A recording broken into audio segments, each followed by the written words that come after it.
here, siya nga pala, I have to be thankful sa presence ninyo kasi being here is not because of the trust with Joanne, Georgine, and Ma'am Maria, and also to Natalie, lahat ng grupo ninyo, nila Ma'am, and also everyone kasi ganito yan.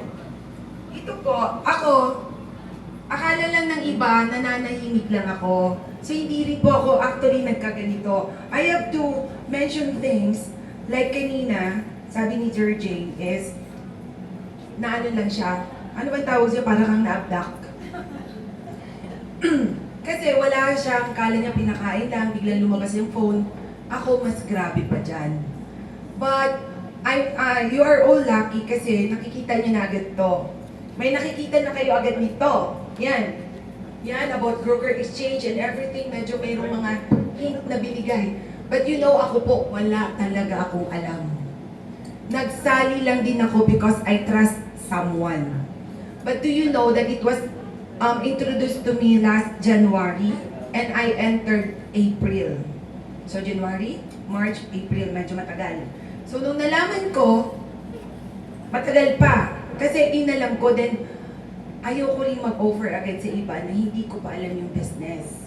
Kasi we have also in other business na ayoko naman na baka ko yung tatakbuhan ninyo one day. But, when I studied it, ng ilang weeks, sabi ko parang totoo ata may pera. Ang swerte-swerte nga ninyo, Joanna, how many days mo na-recover yung money mo? Na doble? Less than a month. Less than a month. 3 weeks. 3 weeks. Sa'yo? 15 days? Withdraw ako 10.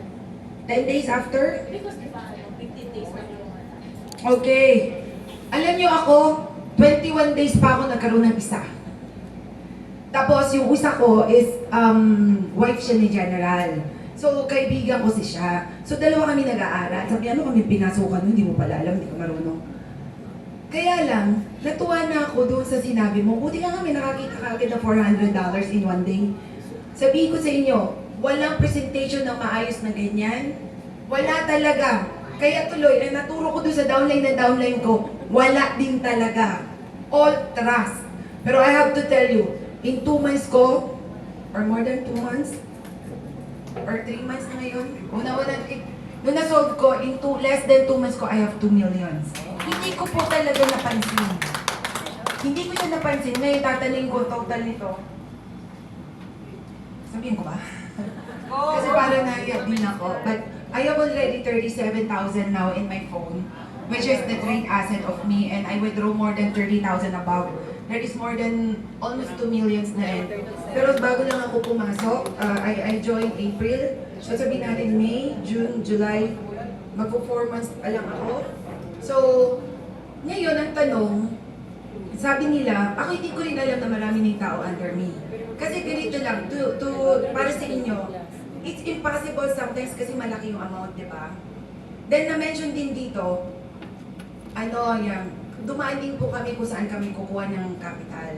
Tama din po yun, this is really a risk. Lahat, risk, kahit pa magtrabaho. Sino ba nakatesting dito mag-apply na alam nyo? Makukuha na ba kayo agad? Hindi pa. O, di ba? Hindi pa? So gagawa pa kayo ng resume, maggawa-gawa pa tayo ng mga bagay para tanggapin tayo, di ba? Ito naman, sa akin, maybe because of what I experienced sa business namin, kasi ang dami po nag-close din ng aming business during the pandemic time. So, mahirap din magsali uli sa ito na hindi. Pero I was thinking, sabi ko, ano kayang pwedeng business or anything na source of income na hindi natin kailangan ng tao? Kasi kami, katotoo lang, ang dami naming tao. Kailangan namin ng komisari, kailangan namin ng kapital, kailangan namin ng mobilization. Ang dami, bago mo ma-earn ang millions or ang daily sales mo, hindi pa yun sure kung kakagatin ng tao. Hindi pa natin sure kung pipilin nila, tama? So ito naman, tahimik lang ako. Actually, manang hindi kita niligawan na matagal ha. I was in Manila for PKT Teacher Kali na mag-train as a martial artist na trainer. So nung time na nandun ako, nagtitrade na ako for 5 days. Tapos, pag may trade signal na, nagkatabi ako, tapos nagtataka yung doktor kong kaibigan, anong ginagawa, nagtitrade ako. Pero hindi ko pa alam, hindi pa ako nagsasalita. Sabi niya, kumikita ka ba yan? Oo, kumikita. Sabi, sali na ako dyan na. Pero hindi ko pa talaga sinabi. So, gano'n, nung nagkita tayo, after the training, actually marami akong pasa. Kasi I'm into martial arts and anything na mga ganyan-ganyan, then marami akong kilala. Ngayon, nakita ko sila, nakikita din nila ako na, manang punta tayo doon sa Manila, sa somewhere na mayroong saksakan, di ba? Kasi ano ako, low fat. Oh yeah, yun. Ngayon, pagbalik ko naman nung June, medyo alam ko na yung business. Tapos, hindi ko na talaga siya tinantangan. Hindi naman kita niligawan ng matagal. Oh yeah, kasi bumalik pa ng after a month, no? Bumalik ka, pero hindi ko pa in-introduce. Ganito kasi yan.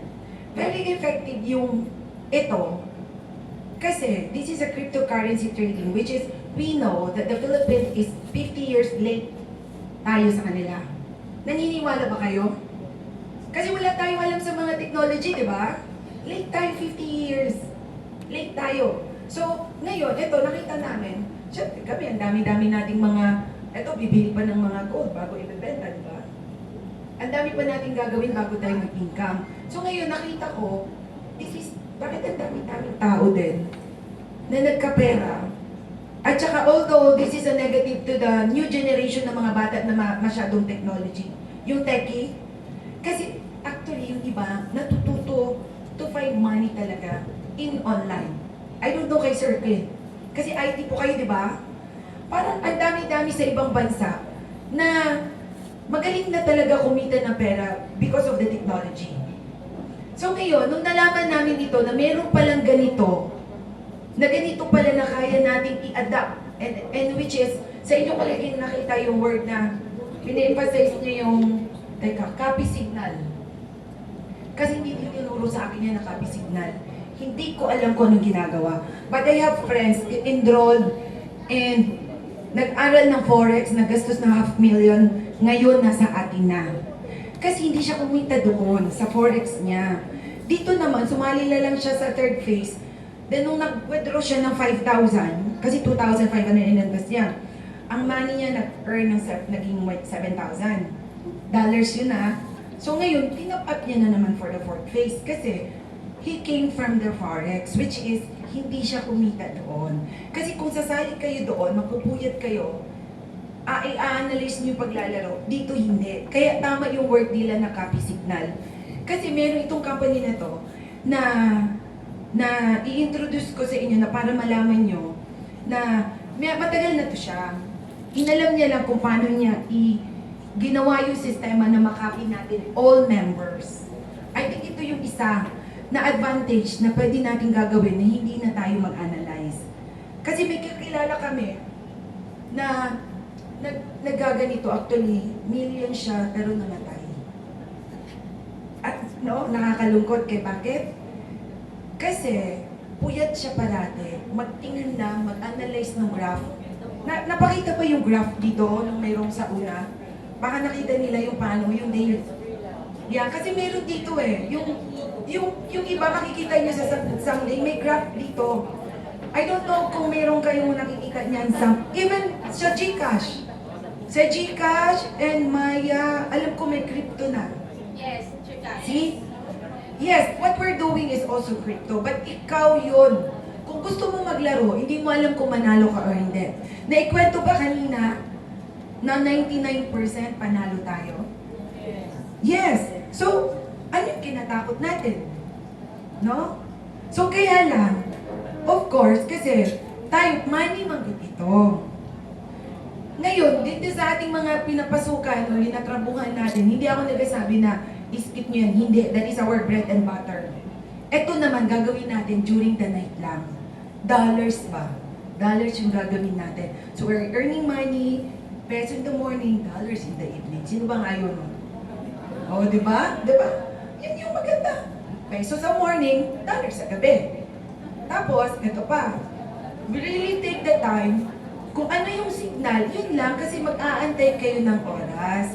Tapos, pag nag-signal yung mga phone nyo, tik-tik-tik, yung mga hindi techie dito, alamin nyo. Tapos, ito yung emphasize kanini ni Ma'am Maria. Sheila, kailangan, at saka ni Georgine, kailangan yung alamin. Kasi pera po talaga, totoo po talaga may pera.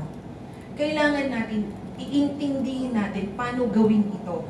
Hindi yung magsalig lang mo sa mga ano sa inyo, kailangan alamin. Because eto ha, sila, yung investment ninyo, iyon yung second reason why I like this.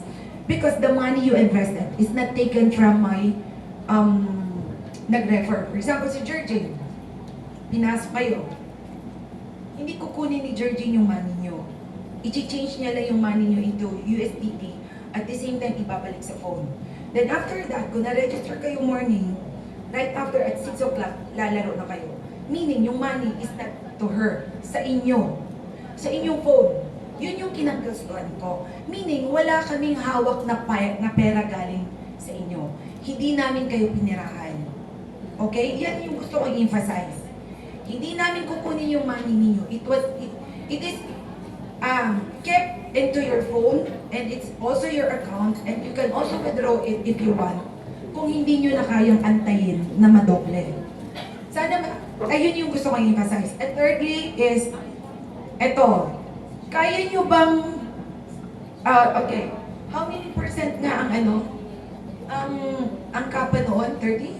35? 30%. Sino ba nagsali dito? May taas ng kamay. Sino nagsali? Dami. Nakasali ng kapa, Almanico, Regen, ang iba nahiya mag-akyat. Diyan, wala ka payout. Wala ka payout. Teka, ilang buwan kayo? Yung pinaka-mababa, may isang buwan lang nung nawala na? Or umabot na how many months? Wala, pag-entry, wala. Pag entry, wala. So meaning wala kami nabawi. After a month. Okay. Dito naman, ito, I really have to challenge. Ito lang. Kasi dito talaga, may mga downline na ako. Sa tagal ko ng, actually hindi pa naman matagal eh. Kaya lang, araw-araw kong inaral. Naituro ko dun sa iba. I have downline, 4 days lang, 5 days bawin na. Yo. Oh, kasi ganito, sabi nga nila kanina, hindi pwedeng hindi tayo mag-work. Kasi I have to emphasize also, this company wants a win-win. When we say win-win, do your job, and also the company will compensate you exactly what you are doing. Okay? Kasi ganito, may nagre-reklamo, hindi ako nakaka-withdraw, ganito, ganyan. Wala naman, natakot naman pala siya, gusto niya lang magkapera. Eh yung company, talagang i-compensate kayo.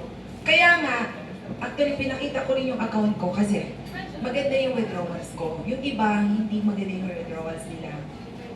Kasi we are doing things and I pass it forward at the same time, kung may nandito man kayo, sa totoo lang, wala akong makukuha sa inyo.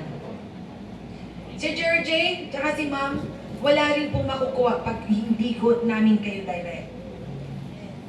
Kasi yung pera dito, kasi ang tanong, mayroong question ako narinig kanina na saan daw galing yung money natin. Ang money na nakita ko, hindi iyon pinasok ng isang member para ibigay sa next na member. Hindi po yun. Kasi kung titingnan ninyo, sana mamaya, pasample ninyo, yung deposit niya, pagpasok niya, nasa kanya lang. But the company will compensate me kung direct ako, sisweldohan ako ni company. Kasi yung money niya hindi nawala. Kasi yun hindi ilalaro niya pagkagabi. Yun. So meaning saan yung pera? Hindi talaga nila kinuha. Diba? Ano ninyo? Hindi nila kinuha yung money. Kaya lang, but the board members, yun yung gusto nila. Actually, Professor Ron really wants to make us all financially freedom. Kasi na-discover niya ito na pwede palang pagkakitaan yung pera sa ganitong klaseng way. So, matalino din siya. Then, he also offered to us Filipino, kaya happy ako na na-introduce sa akin ito. Kasi malaking bagay na nakatulong talaga sa amin. So, number 1, sabi ni Manang, nakatulong sa utang. Ako, sa tinuod lang, ako sabihin ko, hindi ako magtago ng ano. We have utang sa malls because we have malls. May SM, may KCC, may SM Davao. Siyempre, ang laki masyado. Hindi ko i-hide yan. Kaya lang, Nung nandito siya, pwede pa lang tayo magkaroon ng milyon? Hindi ko talaga, pwede pa lang mag-milyon na wala akong binabayarang malaki? Pero dito, sideline lang totoo ha. Hindi ko to ginawa na umaga. Kaya pagka umaga, trabaho, pagka gabi, dati noon 8 o'clock lang kasi. 8 to 9 lang noon eh. Galit yung anak ko, bakit nag-start na ng 6? Kasi dumami yung signal. Kasi noon, start lang siya ng 8. Oo, galit yung anak ko kasi sana mami mamaya na. Kasi pag 8 pag gabi na, okay na tayo. So, ako naman, parang hindi lang 6, 5:30, stop na ako. Tapos na dapat yung trabaho ko doon kasi mag-dollar earners na ako pagkagabi. O, diba? Yun lang. So, meron pa ba akong point na kalimutan? Baka mayroong gustong tanong. Gusto ko ako magsagot. Baka mayroong kayo itatanong.